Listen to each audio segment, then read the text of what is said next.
Ang diabetes ay hindi lamang nakakaapekto sa kalusugan, mayroon ding malaking epekto sa buhay, pamilya at trabaho. Si Suzette Ranilo ay isang typical example.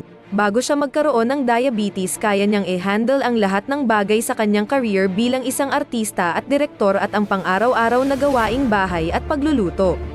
Gayunpaman, habang lumalala ang kanyang kalusugan dahil sa diabetes, nakita ni Suzette ang kanyang sarili na hindi na magawa ang mga gawaing ito.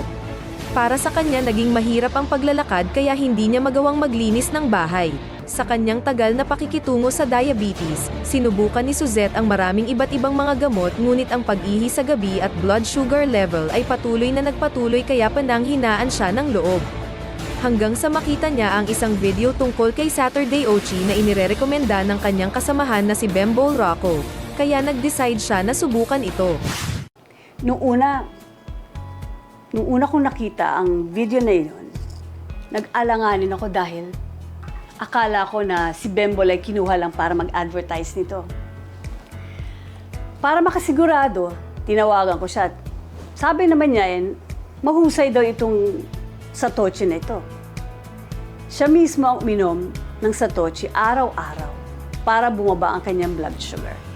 Nakakagulat, pagkatapos ng isang linggong paggamit ng Saturday Ochi, napansin ni Suzette na ang kanyang katawan ay naging okay na.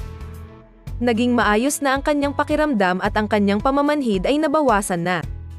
Pagkatapos ng 2 buwan, kailangan na lang niyang gumising ng 2 hanggang 3 beses sa gabi para umihi at ang kanyang blood sugar level ay bumaba sa... Pero nung mapakilala sa akin to ng kaibigan ko, itong Satochi po, nagulat po ako, nabigla, at nagkaroon ng pag-asa.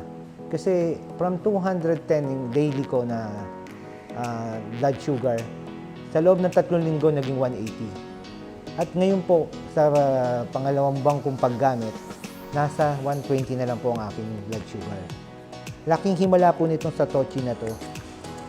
Ito po ay tinuturing kong isang medisina na galing sa Diyos, no?